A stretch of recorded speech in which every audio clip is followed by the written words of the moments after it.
Now, in this series of episodes, I'm going to start getting into something that is kind of an offshoot of my blog post called, Lessons from My Masters. And what I'm going to get into is things that my masters taught me over the years, or things I observed them doing, of how they really do stuff. For a lot of people, there's a lot of stuff that, Grandmaster Perkins and Grandmaster Carron did that, from their perspective, it was almost like it was magic. But the truth is, there was nothing magic about what they did. But what they did do was they did things that were well within the realm of what humans can do, especially when our minds are open to the possibilities. One of the biggest things I'm going to go over also is this understanding of the context in which decisions are made and why they did some of the things they did. The first thing I'm going to get into, though, is I want to talk about flow, because it's like the thing that everybody always wants to know about, but also people are very enamored with it. And what I mean by enamored with it is, they think that flow is everything. And the reason is it's a lot of fun. And this is the reason why there's so much enthusiasm with people who do the grappling arts. And the reason is, jujitsu, akijujitsu, Wing Chun, Bagua, Singyi, Tai Chi, any art, Western wrestling, Penjak Salat, any art where there's direct physical contact, even boxing, people love doing it because you can feel yourself getting better. It's not like you're just hitting the bag or you're punching into the wind. You can actually get feedback of when you're doing well and also when you're making mistakes. So in flow, one of the biggest problems people have is they get wrapped around this axle of what flow is for. In warrior flow, we don't call it contact flow, even though that's what we called it in Guided Chaos. And the reason is because people started changing the meaning of how contact flow worked versus the reality of how this stuff really works. And so we just try to move away from, in our view, an incorrect understanding, because how you understand it and what you think it is influences how you behave. So when we're talking about flow, a lot of times, we'll start off in a position like this. And the reason is that this is just an exercise to teach us how to learn how to deal with another human being. One of the things, though, that if you'll notice with Grandmaster Perkins and Grandmaster Carron is they both had kind of a different understanding or different philosophy. I'm not going to say understanding, a different philosophy of how flow should be done, right? So Grandmaster Carron, for those who worked with him, he liked to keep you at a distance, and his hands would be somewhere in here. He liked to keep his hands on top. And of course, believe it or not, for those who never actually had a chance to work with him, he actually had a very hard feel to his hands. And it confused people because they didn't understand what he was really doing. You would be working with him, and he would be moving and, no, you're pushing, don't push. And so you're confused because you think he's pushing, when in fact he wasn't. What he was doing was a thing called equal pressure, because I called him out on it, and I asked him, I said, I don't understand. You're telling me I'm pushing, and it feels like you're pushing. And what he would do is he would give just enough force wherever he was making contact with you to kind of equal the pressure.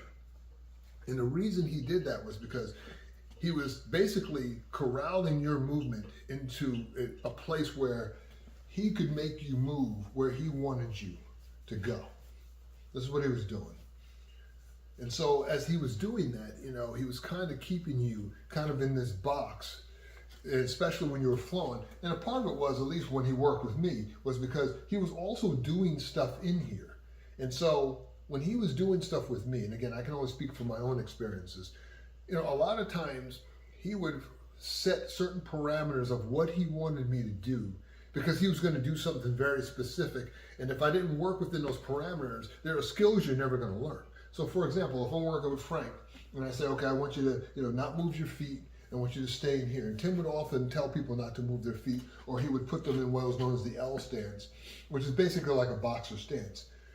And the reason he would do that is to teach you how to control your body, especially moving back and forth as he was pushing, pulling, whatever he was going to do. The point is, in order to get you to learn how to move like this, if he allowed you to just step wherever you wanted, then, you're you're not going to learn what to do in your body here, because you need to develop those muscles and develop the control in your hips and feel yourself as you rotate around your own center of gravity, feeling it from the root or from the ground. So that was one of his idiosyncrasies. The other thing is, as he did things, he also liked to play these games where he would actually, I'll use this hand, where he would actually hook your arm like this.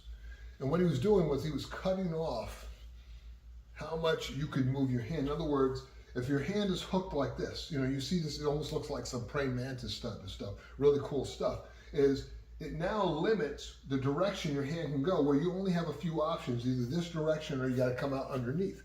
And because it's hooked around your arm, you can't generally take your hand out from around it fast enough to do something, because I've restricted your movement.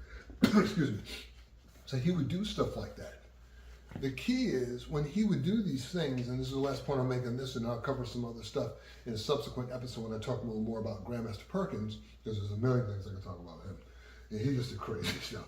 Is in doing so, it now made your movement more predictable. By doing these things, he was able to make your movement more predictable. Now, some people will say, when they're looking at this, remember, this is just an exercise, and I'll be very careful. How does that work in a real situation? If my hand is here, that's all I need to do. Because why? It's not that you can't hit from here, is that as I move, I already know the limitations of how far your hand can move. I only need to put the brakes on your action for a microsecond. And when Tim would do it, it would literally feel like he was going to pull your arm out of the socket. I kid you not. And the reason is, he always did things with an internal drop. So as he did stuff, one of his favorites was, his hand would be here, and he would shift his hip, and that arm would come around, and he'd just whack you in the side of the neck, and then he would tell you how you're supposed to block it. Right? And you're like, I don't even know what the hell you did. So as I'm moving like this, and I'm moving within these parameters, I'm able to kind of shape the actions of the other person and kind of cause them to move in the manner I want them to move. In the next episode, I'm going to get into some stuff with Grandmaster Perkins, and I'm just going to keep going through this stuff, because this stuff is going to be a part of the book that hopefully I'll have out by this summer on Lessons from My Masters, where I kind of talk about this stuff, but also talk about the training that I received over the years from my perspective of what I know for a fact they were doing.